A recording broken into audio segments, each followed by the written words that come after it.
Bonjour à tous, dans la première séance du chapitre 6 intitulé Production alimentaire et conservation des aliments, vous deviez faire un travail documentaire pour identifier l'origine des aliments de notre quotidien.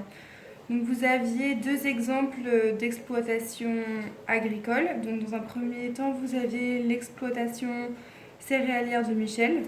Donc il vous expliquait un petit peu comment elle fonctionne dans son champ pour récolter son blé.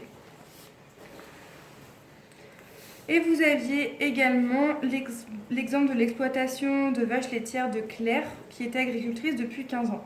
Donc ici, dans tous ces documents, vous aviez plusieurs informations, deux exemples différents d'exploitation agricole. Votre objectif, c'était de construire un tableau à double entrée, donc c'est-à-dire une entrée par les lignes et une entrée par les lignes, donc comme ça, et une entrée par les colonnes. Dans ce tableau-là, vous deviez donc résumer un petit peu ce que ces deux agriculteurs apportaient à leur champ dans l'année ou par jour et ce qu'ils obtenaient suite à leurs apports dans le champ. Donc pour Michel qui fait de l'exploitation céréalière, donc il produit des céréales, lui on vous dit que en automne il sème du blé, il en met 100 kg à peu près dans son champ. Il ajoute également de l'eau, de l'engrais et des pesticides. Donc là, les définitions engrais-pesticides, vous les aviez dans les consignes pour vous aider à comprendre de quoi il s'agissait. Et il ne fallait pas oublier ici de préciser les valeurs, les quantités dont on parle. Simplement, il ne fallait pas simplement dire il met du blé, parce que ça ne veut rien dire. Il peut en mettre 1 grain, 1000 grains, on ne sait pas. Donc là, il faut vraiment dire la quantité qui est apportée au champ. Donc ici, c'est 100 kg. Sinon, on ne peut pas vraiment comparer ce qu'on apporte et ce qu'on obtient. Donc au final, Michel, à la fin de l'année, en été, au début de l'été, il fait la moisson, c'est-à-dire qu'il va récolter son blé.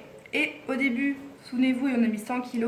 Au final, il en récupère 7000 kg de grains de blé récoltés. Donc pour avoir tout ce blé récolté, il n'a pas dû mettre seulement le grain de blé à l'origine, il a mis aussi l'eau, les engrais et les pesticides.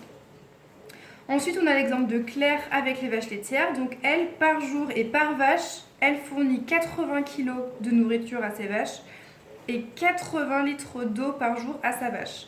Ensuite, elle ajoute aussi des compléments alimentaires qui sont riches en protéines. Tout ça, là, 80 kg de nourriture plus 80 litres d'eau par jour et par vache, ça permet en une journée de récolter derrière 15 litres de lait par jour et par vache. Donc contrairement à Michel, qui lui plante son blé une fois dans l'année et le récolte une fois dans l'année également, c'est annuel quoi. Et bien Claire, elle, c'est tous les jours qu'elle récolte du lait, tous les jours qu'elle apporte des choses à son champ. Donc l'intérêt de faire un tableau, comme je vous l'ai dit, c'était de comparer les éléments. C'est plus visible que de faire un texte, par exemple, c'est beaucoup plus clair. Et c'était possible d'inverser les lignes et les colonnes. Par exemple, mettre dans les colonnes les exploitations céréalières de Michel et de Claire, et dans les lignes, mettre ici ce que l'on apporte, ici ce que l'on obtient. Vous aviez ensuite deux vidéos à regarder qui parlaient de l'intérêt et les conséquences négatives aussi d'utiliser de l'engrais et des pesticides. Donc j'espère que vous avez bien compris que si les pesticides par exemple permettent de détruire tous les petits êtres vivants nuisibles pour les cultures, mais aussi les mauvaises herbes, etc. Donc ils ont un intérêt pour privilégier les cultures du champ. Ils ont aussi des impacts très négatifs sur l'environnement. Par exemple, ça va favoriser la destruction des insectes pollinisateurs, donc c'est tous ceux qui transportent le pollen, donc les abeilles, le bourdon, etc. Et ces insectes qui transportent le pollen, ils permettent de faire l'évolution de la fleur en fruits et donc de produire nos fruits et nos légumes. Donc sans ces insectes pollinisateurs, on n'a plus de fruits et légumes à consommer. Donc c'est un avantage d'utiliser les pesticides parce que ça va détruire ce qui ne nous intéresse pas pour le champ et avoir des belles récoltes, mais en contrepartie, on va détruire nos insectes hyper utiles pour obtenir nos fruits et nos légumes. Donc vous voyez que c'est à utiliser avec parcimonie et il faut réfléchir à son utilisation parce qu'il y a des conséquences négatives.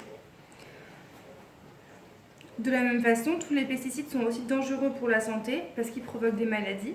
Ils peuvent provoquer de l'asthme et des cancers par exemple.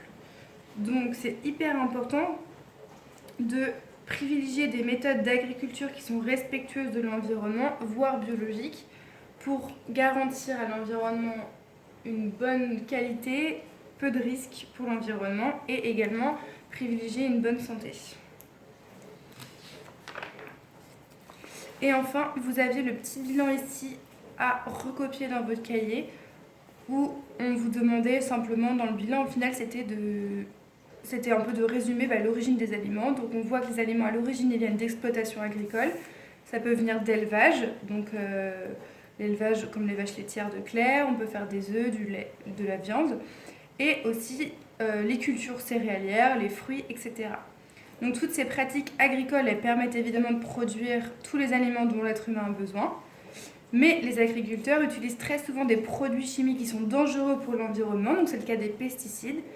Ces produits permettent de faire une plus grande production agricole et de privilégier donc cette production. Mais ces éléments-là, les pesticides, c'est dangereux pour l'environnement et la santé. Donc il est important aujourd'hui de favoriser le respect de l'environnement et de notre santé en privilégiant les pratiques agricoles plus respectueuses de l'environnement.